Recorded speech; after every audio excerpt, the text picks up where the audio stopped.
everybody. Thank you for your patience. I know it's 1:02 Eastern. Obviously, somewhere else it's something else 02, but we were just wanting to make sure everything was sorted on our end. Today, I have with me Krysten Connor from User Gems. She is I know it, like you've been in sales for a while now, and you've Mhm. worked for three different tech unicorns, and you've been super active on LinkedIn lately. And I have been learning a ton from you. So I was like, Krysten, please come and teach me, but in front of everyone else, so that it's not just me that you're teaching currently. So welcome, and yeah, how are you doing today?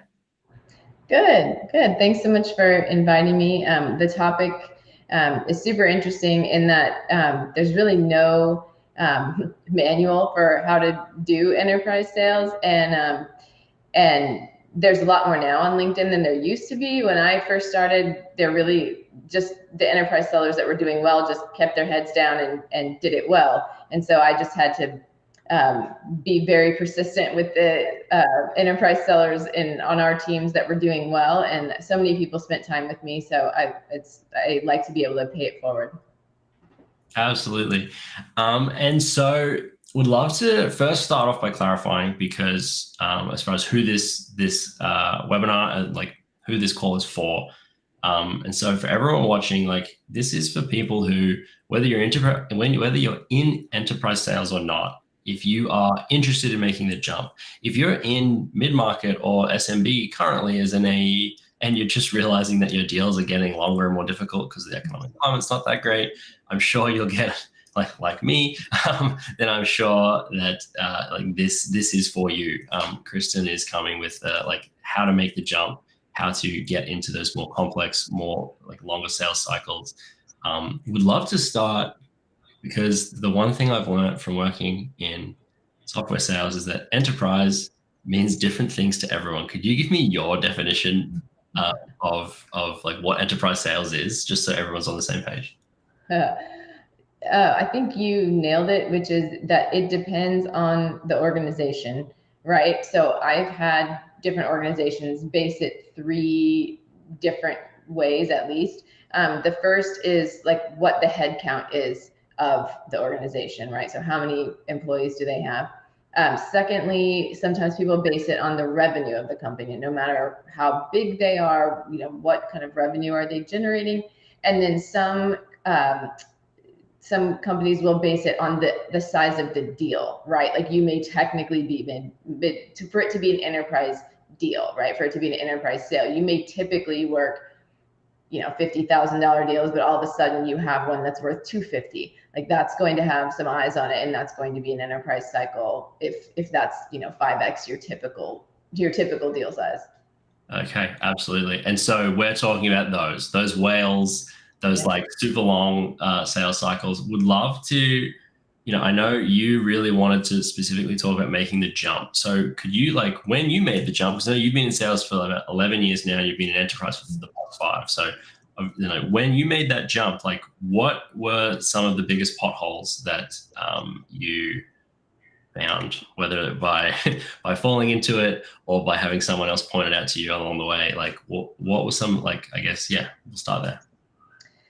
Yeah, there was a lot that I vastly underestimated how different it would be. The first thing is my assumption was that the deal cycles might be a little bit longer, the deals would be much bigger, and that other than that, it would pretty much be the same as SMB or mid-market. Especially because whenever I made the leap from SME mid-market to enterprise, my territory was the same. I was like, I know this territory, like I know the issues that are going on. This is going to be the easiest like transition ever. No, you are dealing with far more complex organizations, so everything takes longer. So like the deals, they do take longer, but and the reason for that is that there's so much more going on, and you have to be able to manage all that. I didn't understand how much like project management skills would be required. It's not really about like, it's very little about presentation and more about organization, right? How are you keeping all the people on the same page? And especially because this is kind of flows into the next thing, which is how much internal selling I would have to do. And sometimes that means motivating or asking teams to do things that they don't normally do, but it also means getting executives or product managers or whatever to be on your calls whenever they have other important things to do. I just didn't know that those things would be so much more a part of it. So like internal selling, orchestrating and project management and organization, and then just deal complexity. Those are the three things that were the biggest potholes for me. Okay. Would love to dive into the internal selling one, because I think that is a roadblock for lots of people. Like, let's say, if we're targeting people who are trying to make the jump. So someone's just become an enterprise seller, or they just got a new job at a new company as an enterprise AE. Like, what are the first, let's say, few things that they should do internally as far as, making sure that they are set up for success, for in 18 months time or in 6 months time, when they have their first procurement they're trying to go through, or their first redlining, or whatever the case may be. Mm-hmm. Yeah, there's a lot we could say there, but I would say the first thing is they need to go and proactively introduce themselves and start a relationship with everyone internally that may at some point affect their deal. So that's going to mean somebody in finance or deal desk or whatever you call that, whoever is going to be talking about and approving terms. It may be a separate, legal department, deal desk may be a separate thing. You may have none of that if you're in a maybe your CEO if you're in a 40-person startup, but just understand who approves my deals, who has to bless my deals, right? Like that kind of thing. Product, right? Support, service, CSMs. Like you need to meet all of those people, because the idea is selling is, whether it's internal or external, it comes down to one thing, which is what's in it for me. And those people, you need to understand what motivates those people. Why did they do their job? Why did they take that job to begin with? How do they like to be recognized? Like, do they want me to email their boss? Like, and do they want recognition, or does that mortify them and they would rather have like a bottle of an adult beverage that is their favorite, right? Like, how do they, and you find those things out over time. And also, just like any other sort of networking relationship, you want to trade things with them, right? Things that are of value to them versus things that are of value for you. So for a support or a CSM type person, they may not want to give bad news to a customer on certain things. And so like in those situations, I would be like, okay, I will be bad cop. I will say, we can't do this. This is impossible. Here's the SLA, whatever. In exchange for that, I will attend. You will invite me to meetings that you have with the customer so that I can hear what they're saying and understand these issues or whatever. You want to start those relationships very early. You need a good internal network and at multiple levels. So not just the manager of deal desk or the director, but also if it goes this far, like the individual analyst that's going to work on your deals. If this is true enterprise, you may have that, but multiple levels, as many people as you can in the organizations that affect your deals. I would also try to find, this is what I did, like try to find somebody who has succeeded in enterprise sales in that organization consistently, not had a good year, but consistently done well. And see if they will, again, understand like what's in it for me. Like, how can they be convinced to mentor you or meet with you once a month or every 6 weeks? In my case, I had someone that her personal values were aligned with, like, she wanted to teach people, she wanted to help people, she had other people help her, and she made that clear. And the other thing was she worked fully remote and I worked in the office, and she wanted to know what things are being said in the office. Like, what are you hearing about, these 3 areas that she was interested in? And so it wasn't just a win for me, it was also a win for her. That's going to be different for different people, but so, develop those internal networks, find a mentor, and then start doing deep dive research like as soon as possible on your accounts.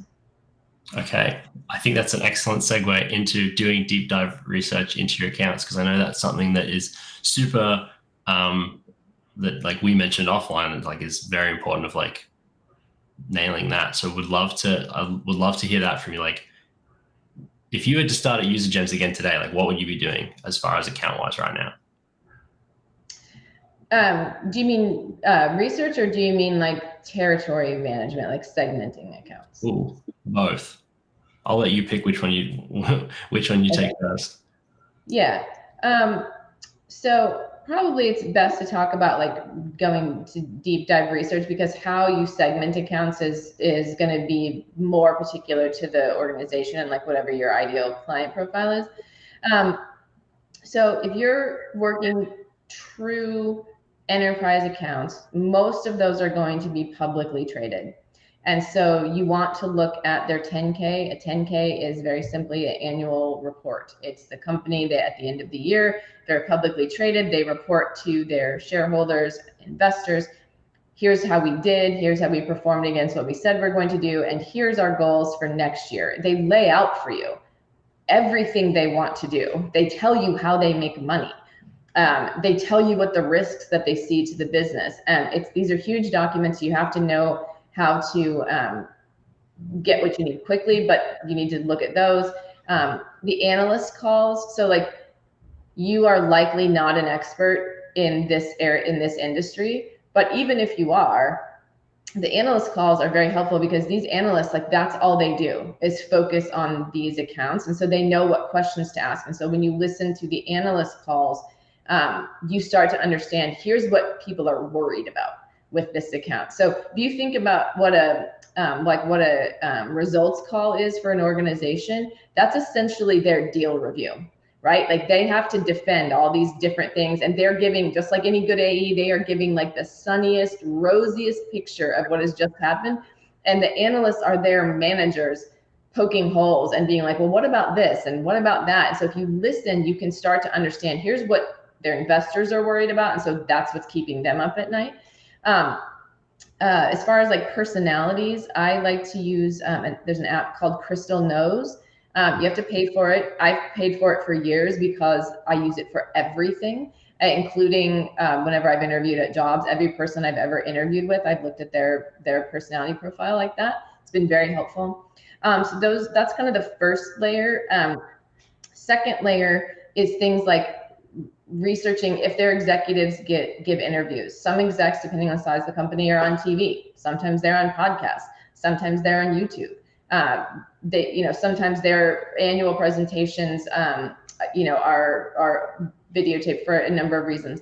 I also, like in one of my enterprise accounts, I signed up for their company newsletter, because I wanted to understand, like, what are they talking about? What are the things? And frequently their newsletter included interviews with their executives so that other people could get to know them.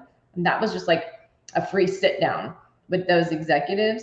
And then, press releases, because their press releases are going to tell you kind of what they're focused on. But that's kind of high level, some of the options you have as far as deep research. And as far as, it sounds like you are doing this, like you're doing all of this deep research before you send a single email, before you pick up the phone, or is that like, is there stages to it? How does that? So that kind of goes into account segmentation, which is generally in your accounts, you want to, even if your organization doesn't require this, you want to personally understand what are your A, B, and C accounts. Like, what are the top ones, just like cream of the crop? What are the middle ones, and what are the ones that are not that great? And those require you should be spending different levels of time looking at those. For the ones that I think are my number ones or my A accounts, yeah, I'm doing a lot of research before I do anything there. And then, less so as you progress down that priority list. Another way to do good intel, is to start calling people at lower levels of the organization. So people who would be the end users of whatever you have, to start to understand from the inside out. Like you can, all this other research I've looked at is like outside in, right? But you also want to start understanding like what's being talked about inside, what are the politics, those sorts of things. And I would say most enterprise reps have some SDR support, not always, but if you do, I always liked to talk with them and their manager about how they were comped for meetings, because I wanted to talk to lower level people initially to get intel. And so I wanted to make sure that the SDR got, if they set that meeting, that they got comped for that, that their manager didn't give them a hard time because they, who they set a meeting with. And also, like, I want multiple meetings. You're not going to make an enterprise. I'm not going to sell anything to United Airlines in one meeting. And so an SDR is going to need to get you multiple meetings. And so again, understanding what's in it for me, understand how your SDR is comped. And so therefore how you should be collaborating with them to get, and their manager to get them comped so you can spend time doing what you do. And so they're happy and engaged on your accounts. That was very well looped back in. As far as I would love to actually pause there and like go a little deeper. As far as like how would, like, other than finding out what specifically, like how you can make sure that they get paid for setting these meetings or whatnot, how are you working with your SDRs? Because I'm assuming you're not just saying, yeah, just go book me meetings at United Airlines. Like, I'm sure there's like, there's some sort of plan. Would love to hear like what that looks like. How can someone who's, entering into this space properly set up their teammate and themselves for success?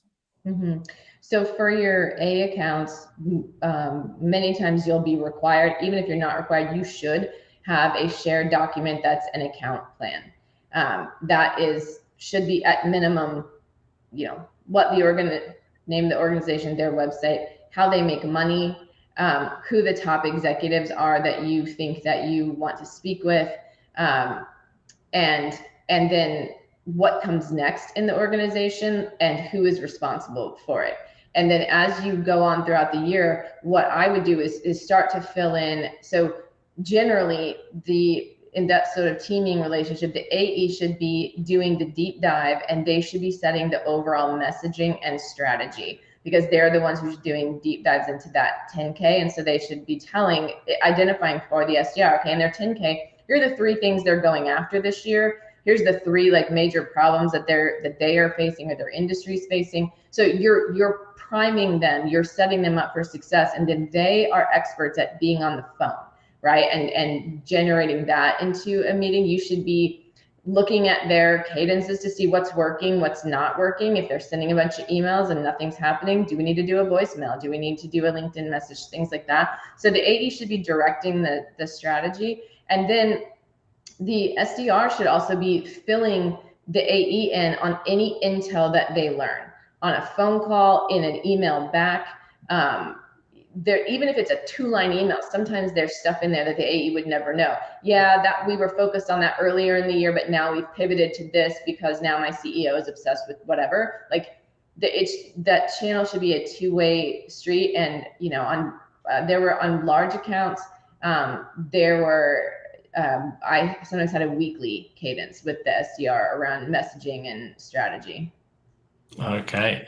And so I guess I feel like weekly, sometimes these deals, instead of saying sometimes, although like how long is your longest deal versus your shortest deal when you're talking enterprise? I mean, the longest deal cycles that I've been a part of have been like 18 to 24 months. Generally, and again, like it depends on what enterprise is for your organization, but I would say the average enterprise level deal takes anywhere from 6 to 24 months. If you're talking about strategic level, if you're talking about the JP Morgan Chases of the world, that could be 3 years, depending on what it is. So I would love to, as far as like with those like weekly meetings, like if you're meeting with the same person weekly over the space of like 18 months, like what is going on in that meeting between you and the SDR that, so that you both are like on the same page and that you're And then essentially it's not just like as an SDR, like, oh, here's my another weekly call with Krysten to talk about the same three things. Like, what exactly does that look like? Well, I mean, I like, because again, it's what's in it for me, right? And so what's in it for them. So SDRs generally want to be comped on, they want to get meetings, right? And most SDRs, not all of them, but many of them want to be AEs, right? And so they want to learn, like, how do we approach this? What would we do next? And so, taking out strategic AEs where you have literally 3 accounts. If we're talking about an enterprise, you may have anywhere from 12 to 25 to 100 accounts, depending on how your organization defines it. And so those weekly meetings would be like, okay, so let's just say you have 20 accounts. So if you take your, top 3, these may be 10 to 20 to 50,000 person organizations, right? There's going to be a lot to talk about as far as like, how do you break into those accounts? How do you understand, like, it's a lot of comparing notes. And I mean, it wasn't always weekly. Sometimes it's every other week, especially at the beginning. But if something is brewing and like you're in one with one persona's department, and now you need to you really need to start using that to multi-thread into other departments, like then it's, very much about like, collaboration. And then also like, frequently, SDRs want to listen to calls where certain things happen or things have gone well or not well. And you can, in those meetings, you can be like, hey, you should listen to the call I just did with their SVP, because like these things happen, and this is a good example of them negotiating, or this is a good example of them bluffing, or this, it should definitely be two-way. It should be a good use of everybody's time. Okay, no, that sounds amazing. And so as far as, I mean, it sounds like, leaning on the SDRs for their expertise and their experience sounds great. As far as like, what sort of prospecting should an enterprise AE do themselves? Like, what should they delegate versus what should they take on themselves? Yeah. Mm-hmm. Yeah. Also depends on different organizations. I've pretty much always been full cycle, so I definitely have always done a lot of prospecting. That is not the case. I envy those who have not had to do that, but that's just never been my particular scenario. And so that's the other part of like collaborating with SDRs is much of the time I will have the SDR working what is generally termed like below the line. So managers and below, maybe directors and below, versus I'm going to be messaging VPs and above, right? Because the SDR is generally they don't have the first line awareness. They haven't done their research. So they'll know generally what's relevant, but I want to make sure that, if we're dealing with executive leadership, that I'm the one messaging that. And so that's the other piece of those meetings, is the back and forth, because everyone knows that people don't always speak freely to their bosses, right? So what the managers are saying may not be what the directors or VPs are saying. And so like, then that becomes a very interesting conversation. It's like, oh, this is clearly not being communicated, but the end users are feeling this level of pain. And then strategizing how you leverage that to best help the organization. That's very true. I mean, I can picture like 100 like little pains that I would never bother pushing up, but altogether, like, it could be, catastrophic at the like strategically. How do you even start to, like, I was sitting there as you said, I was like, I don't even know how I would do that. Like, what is the general, like, what would be your general outline of how you would essentially go to some VP and be like, hey, by the way, your whole team hates this and sucks at this, knowing that they have no idea about it? Yeah, there's a couple of ways to do that. Some depending on how open the organization is. Sometimes people feel comfortable attaching their name to stuff, especially if there's a lot of people. Like, if I've talked to 20 people on 3 different teams, like, that is the level of safety that where like it's not just asking one person to go on record. And also it's dangerous for us just to take one person's word for what's happening. We should not do that. So you have to ask them, right? Because you don't want to burn that bridge. Like, hey, are you comfortable with me like using your name? There's 20 others of you. Are you comfortable with me just in general talking about like the position that you have or the team that you're on or what have you? So it depends on the organization. Frequently, people, aren't frequently in enterprise. Unfortunately, they're not always the most transparent of organizations. They're not always an apolitical environment, and so people frequently don't want their names attached to that. And so, what you have to do is document the specificity of like the pain, and also quantify the number of people that you've talked to. I've talked to 3 managers and 18 end users. Here are the themes of what's coming out of that. And the more specific you can be about the pain and the impact, the better. Language is very important here. Language is what makes you one of us, right? If you're somewhere in a country where people don't speak English, and all of a sudden you hear someone speaking English, you're like, oh my God, and you have this immediate like connection with them that you may not have other places. This is the same. If they are calling something project pipeline, if they're calling something 5 billion in 5 years, like these are internal terms that when you use them, people start to view you as one of us. And they start to believe that you have talked to many others in the organization. So, I mean, you need to, this is another thing to coach SDRs on, is like, if they say something that sounds odd and very specific, write it down. Like, write it down. And you do the same, because then if a VP tells me, hey, we're talking about, we refer to pipeline growth as PG and everything's about PG, then when I go back to that SDR, or I say like, listen, when you are messaging managers, put PG above everything in their subject line, right? Like that's sharing that information back and forth. Yeah, that's really good. And like, do you ever, I'd just be curious, like if you are doing one of these lower level meetings and you have someone that you've built good rapport with, they open up the doors. Do you ever just say like, hey, what's the weird like internal lingo you guys use, and just have them feed like, is that? Absolutely. Yes, yeah. Absolutely. And I mean, I'm transparent about it. And also I generally try to make it kind of funny because people do think it's funny, right? Like, like people do think it's funny. Like, yeah, like, lots of times this is called like something weird internally, but it's the weird thing that everyone knows, or it's the thing that the CEO writes on every whiteboarding session. Like, what is that thing? Especially if they don't want to share like their name. Cool. Tell me what the secret code word is for like this project. What is it called? Like, what does everyone know about this?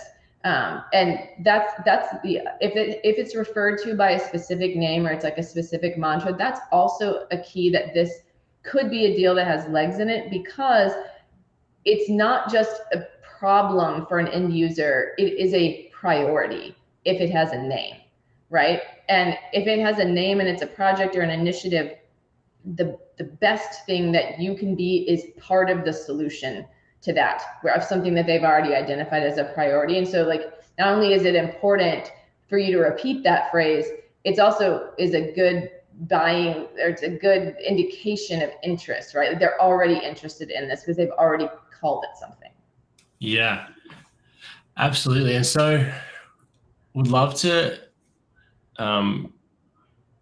ask a question that's like to do with both that of like the priority versus problem, as well as with the priority accounts ABC. If you're say talking to a B account that you've deemed as, something that's not cream of the crop, but in one of these calls you find out they have like project X, and it is something that you think like, hey, you know what, user gems could really align with this, and does that then move from B to A, or like how do you look at that, and like how would that change how you do your job? Yeah, it definitely could. I think I would still run it through some other criteria, which is like, okay, so do they have a problem we can solve? Is it an identified priority for them? Is there a timeline involved in it? Excellent. how many, like what's the potential size of this deal, right? Because if they have an identified problem and they have a timeline and they, and they're actively looking for a solution, but it's still a fairly small deal, like that's a good deal, but it doesn't make it and it's something I should spend time on, but it doesn't make it an A deal, right? Like because it depends on how much it affects my quota. Like it can be one that moves quickly. It can be one that I like definitely want to prioritize working on, but that doesn't necessarily make it an A account. It definitely could though. I would just want to run it through some other filters. And the other thing is sometimes it can be a problem that they definitely have that they want to solve that we can help with, except in that industry, they don't allow X, Y, or Z, or they generally have this software which we can't deal with. Like it just requires some more qualification. Absolutely. That makes a lot of sense. As far as I know, like moving from like transactional into, mid-market into enterprise, it becomes less and less cookie cutter, right? Like I'm not sending like, here is the proposal, and I'm just putting your name and your numbers instead. Like how, as someone who's just getting into it and has to now think in a different way and do, this all over, like basically learn a new skill versus what they've done the last however long. Like what are some of the things that people can like need to think about, or what are some things that you didn't think about and you learned the hard way? Yeah. So you've mentioned like plugging, their numbers into a presentation. Or into like an ROI tool. That was one of the biggest bad assumptions that I made, was that like we have every place I've been, they have an ROI tool, right? And like I know how to very quickly plug stuff in and spit out something that looks amazing, right? And so I thought, oh, this will be a value add. This will be a friction reduction. I will just plug in their numbers and then give it to them. No. If they don't co-create those numbers, they will never believe them. And so you really that has to be collaborative, right? Like that you have to co-create that, like the ROI, the business case. And again, it's what's in it for me. It's not like, hey, I want this to be accurate. It's, hey, you're going to be running this up the chain to someone, higher level than you. Like, I want to make you look good. Let's carve out some time. Generally what happens is we carve out 15, 20 minutes for a first pass at this. I send this to you ahead of time. Then in those 15 minutes, we say, take out slide 2. We need to put this verbiage in. We need to take this out. We need to there should, depending on the level of the deal, there should be several passes at that like business case. And your champion should never, ever, ever be surprised at something that comes up in an organization, because they should have seen it multiple times. And ideally, multiple champions from multiple departments have seen it, so that absolutely no one is surprised when pricing or business case or something comes up. It's just now, because they have so much familiarity with it, because they co-created it, when their executive asks, hey, on line 2, where did we get those numbers? Then the director of RevOps can be like, oh, that's me, blah, blah, blah, blah, blah. They can summarize it in 2 minutes. I should never be the one defending the business case. It should always be champions, and they should be comfortable with that because they co-created it and we've been over it 5 times. Okay, amazing. I feel like I jumped ahead with that question after that answer. As far as like finding those champions, would love to hear like how you like. I know I've read a bunch of your posts on how you find and test, and all like when it comes to champions. Like there was one line that it's like if your champion is blocking you from anything, like they're not a champion. Like I would love to hear like how do you find the right folks? How do you turn them into superhuman, like on your behalf internally? Yeah, I mean, it's a long process. You don't usually instantly know One of the things I think it's really important to understand, kind of like in that post, it's really important to understand who is not a champion or what does not make a champion. Someone who takes a demo with you is not necessarily a champion. They might be doing due diligence because they want something else. They can ask a bunch of questions about your product. That doesn't mean they're excited. It may mean they're terrified because they don't want something to do that, or they just want to understand how to position the other thing that they want.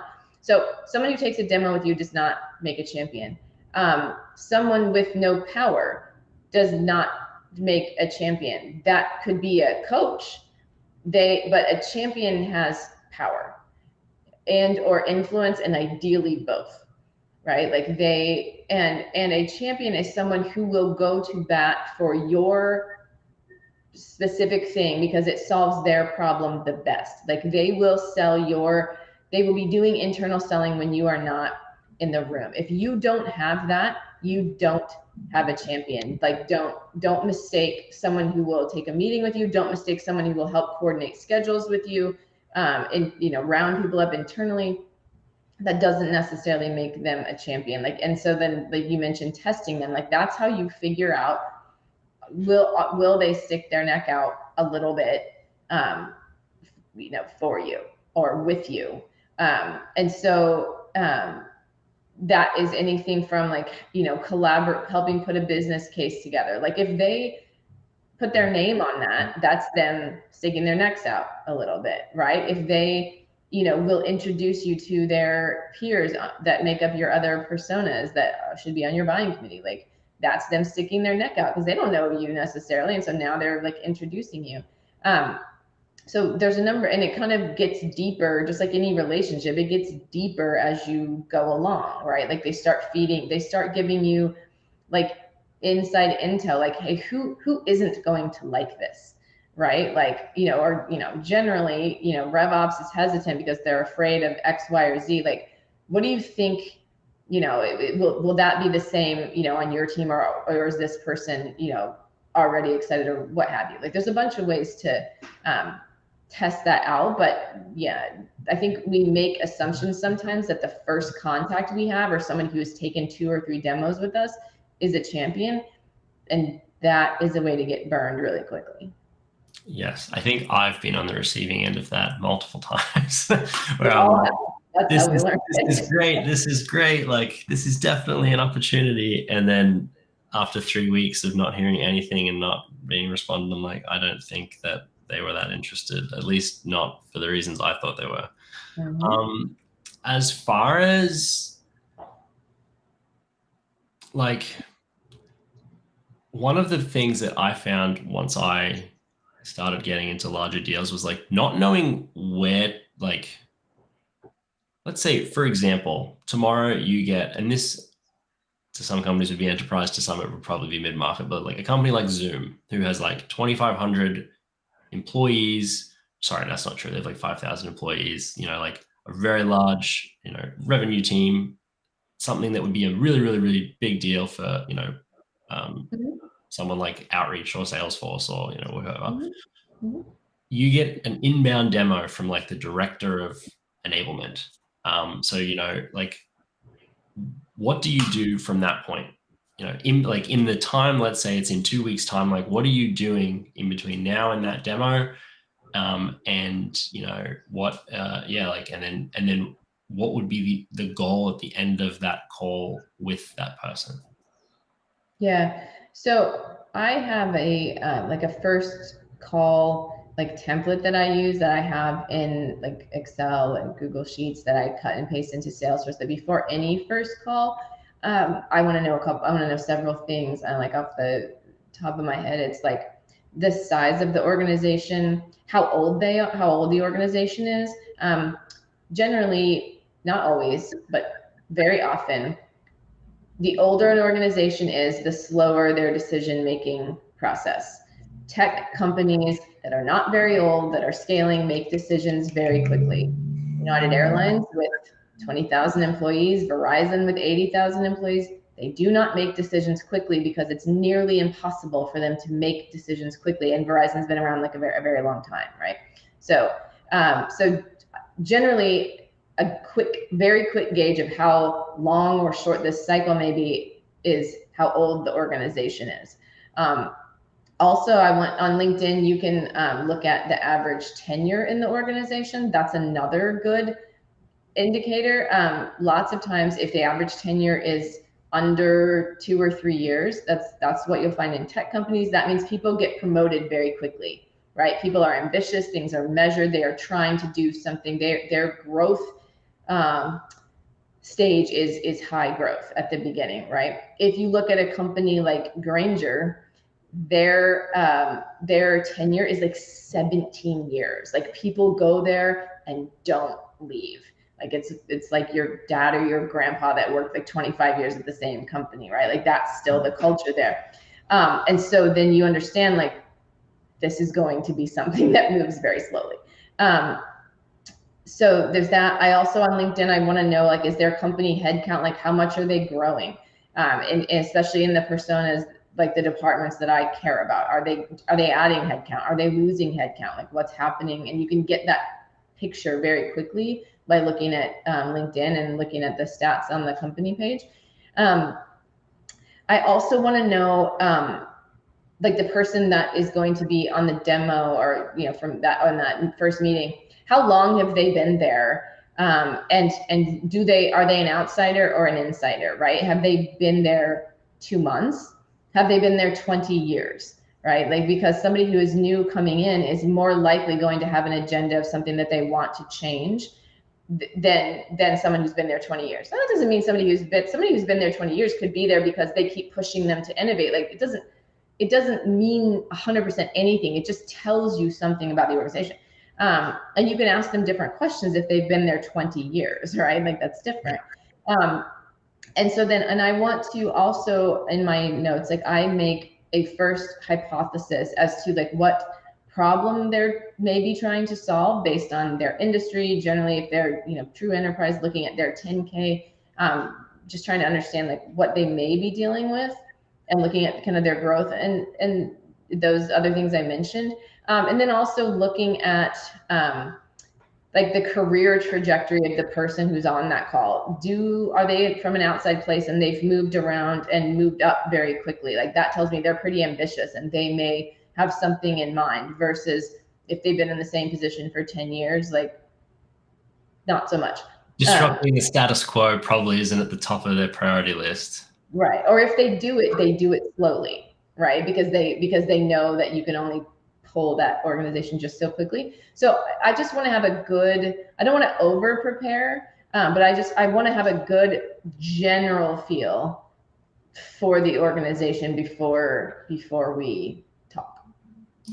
And then are you would love to get a little like tactical, like when you start that call, are you saying like, hey, I've done my research, this is what typically someone in your like a company like you, or are you like, hey, why did you do this call, and you pivot from there? You're just doing that for your own background knowledge? So there's something that your English teacher probably told you when you were writing, which is it's more powerful to show and not tell. I don't ever say like I did my research. They will understand by the questions I ask and the statements that I make that I have come with having done research. And so I generally start by saying, you know, I talk to people in your position all the time. Generally, what they tell me is problem A, problem B, problem C. However, you know, every organization is different. And then depending on whether we've talked about it being an inbound scenario. And so, you know, say like, I don't want to assume that that's the same in your situation. Like you came to us, like, so how much of that sounds like your world and what did I miss? And then they can tell me like why they took the call. And if it's outbound, it's not that different because they agreed to sit down with us. So it's like, okay, here's the problems that I typically hear. Like, you made time to take this meeting. Is it one of those things, or, you know, is it something completely different? You know, and then that's an open-ended question for them to react to the things you said, correct you, those sorts of things. And as we go along through the call, I'm going to weave in the nuggets of things that I've learned. Well, you know, if they say, well, you know, I'm concerned about I'm concerned about churn, customer churn. I'm like, oh yes, I did see that your headcount in your CSM department, had customer success, like you've lost about 7% of your employees over the past year. It looks like maybe layoffs or something has been affected. I'm wondering if that's impacting the experience your customer is having. I don't tell them, well, I went to your LinkedIn page. I'm using that as a jumping off point to give a point of view, and they know that I've thought about it. They don't have to educate me as much, right? They just have to correct me, which people love to do.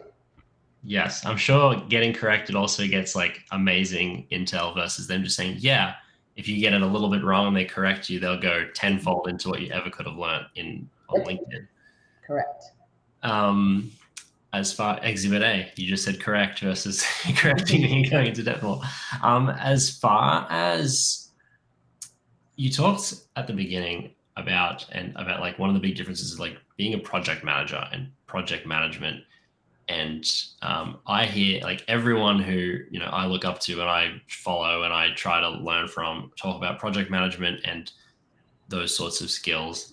How does someone who is not very organized become a good project manager?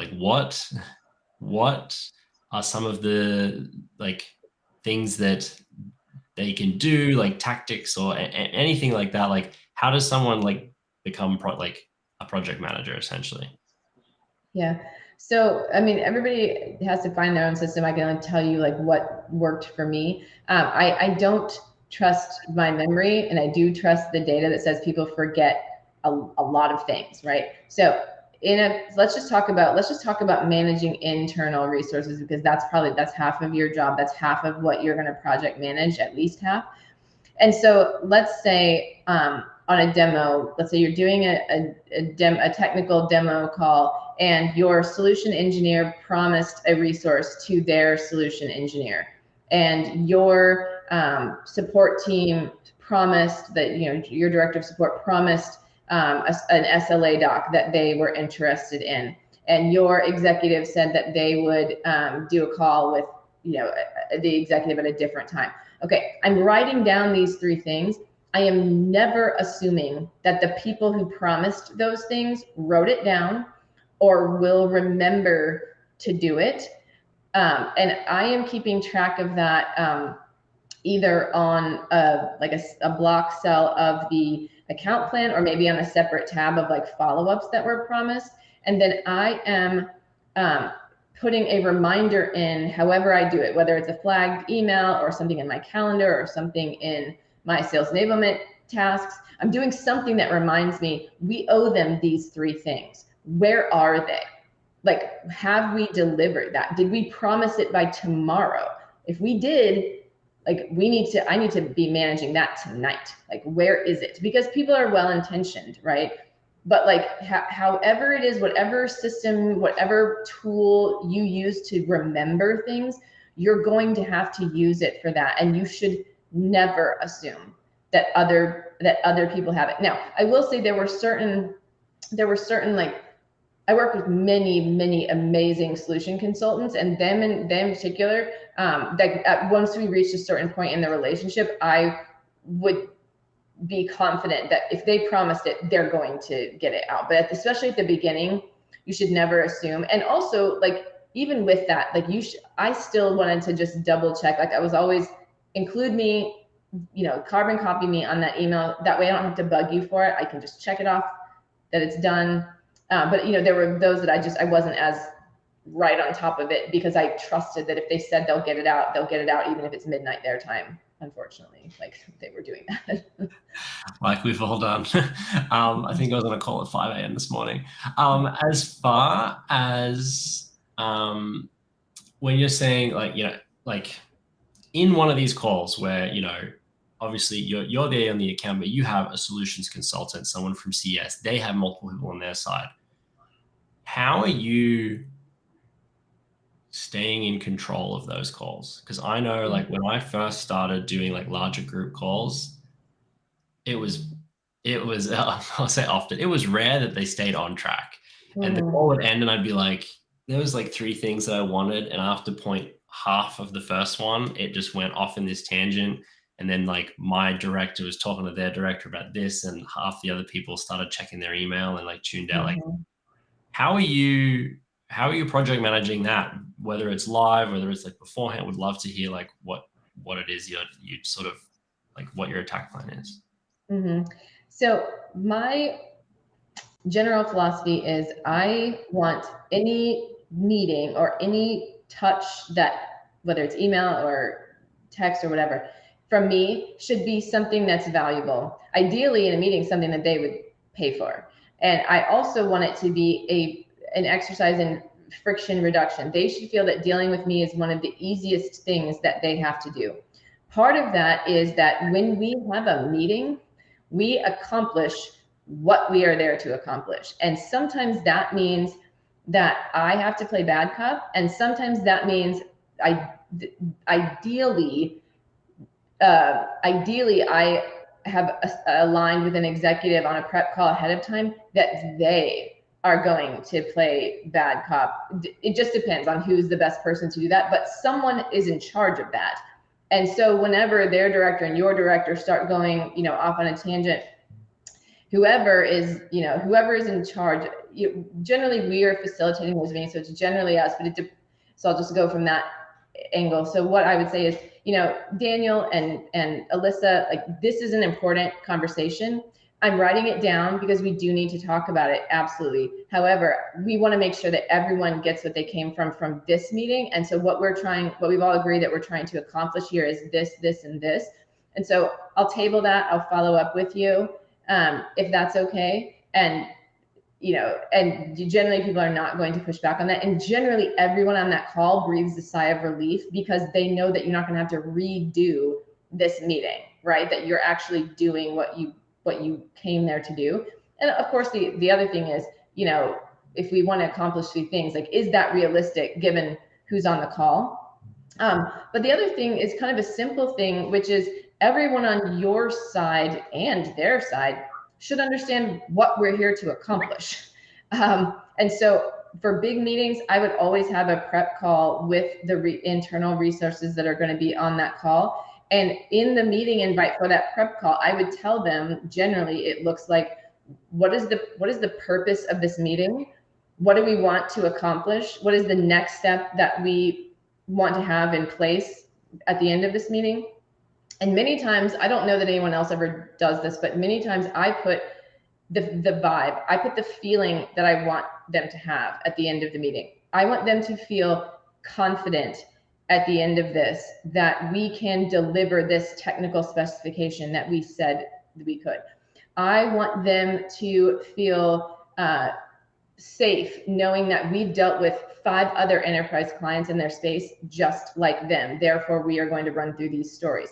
To me, because people don't always think about that, but if you tell them that's the goal, then all of a sudden that's in the back of their mind, right? And I get people that document ahead of time. So our prep meetings should be like 15, maybe 30 minutes, because we're going to run through that, just so everybody is on the same page, so that everyone going into that conversation knows what's happening. And on their side, I'm not sending them a huge document saying, what's happening, but I am communicating, these are the goals that we have for this meeting. Here's who's coming from my side. So no one is surprised walking into that meeting as to like everybody, nobody's like, oh God, what's this about? Like, or if they do, it's just because they haven't read what you sent them, which also happens a lot.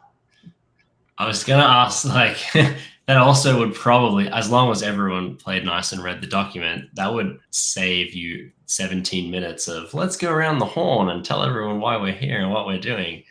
Never. Never. That's the other thing your champion should be prepared to do is, and you should tell them that you're going to do that. Daniel, since you're VP of sales and you're bringing, your boss to the meeting, it's always going to come out better from you to tell to your boss 2 sentences, what we've done up to this meeting and why you think this is a good use of her time. And so I want that to come from you, but I don't want you to be blindsided by that. I'm going to prompt you with that, but no, we do not. No one wants to go around the horn. Like, we need someone to, and that's the other thing, even with introductions, Like I would create introduction slides and I would say, you know, Daniel and I talked ahead of time. I'm going to handle introductions from my side. Daniel's going to handle introductions from your side so that, you know, nobody has to sit and sweat wondering what they're going to say, and everyone breathes a sigh of relief because now they don't, you know, have to hear. Many times executive leaderships will want to say a sentence or two, but then you usually end with them and let them say their thing. But that way, if you have 6 people on the call, we're not spending 15 minutes, you know, while they try to stumble through what they are trying to make up that they want to get out of it. Yeah, especially I find it felt like when it's happened to me in the past where someone clearly doesn't have any idea what the call's about and they try to like, and it just ends up being like 3 minutes long. It's like you could have just said, I actually don't know what this call is about. I'm here to listen and learn. And like, and then they could have been out. I know we've got 2 minutes left. I feel like I could talk to you for the next 2 hours and I would keep having follow-up questions. As far as I wanted to make sure that everyone knows where they can get more of Krysten Connor. I know you've had some resources launched recently. If you want to spend the last minute or two talking about that, I think that would be a great way to round it off. Where, you know, if people want to hear more and learn more, and, you know, diving into the enterprise, like where can they find you? Yeah, no, I appreciate that. So I post frequently, like you mentioned, on LinkedIn, and I try to use my teaching background there to not just give high level concepts, but to give very specific breakdowns of like, if this is something we should be doing, how do we do that? This sounds like, in real context, this is a way we could do this. And then for kind of even going more into detail on my website, which is just KrystenConnor.com, there's a free discovery resource talking about a framework for really effective discovery, because there's 1,000 questions we could ask in discovery, but what's going to get us the best answers, both for us and for the buyer. Math. And then 2 other resources. One is about generating pipeline and one is about closing deals. So there's lots there for folks to take a look at. Absolutely. And if anyone is interested, I know there's always questions about where's the recording. I only get to see half of this. In the top left up here, you'll see a little QR code. Here we will have the recording. We will have some snippets of like some of Krysten's, you know, highlights, so to speak, as well as Krysten's resources are going to be in there as well. It's like a micro page. It's inside of Aligned. Inside of it, you'll get, yes, the recordings. You'll get just, you know, a link to Krysten's LinkedIn and all these different places, as well as, yeah, a couple of other fun resources in there from the team over at Aligned here, me and the team. So Krysten, thank you so much. And everyone, thank you so much for joining. Thanks, everybody.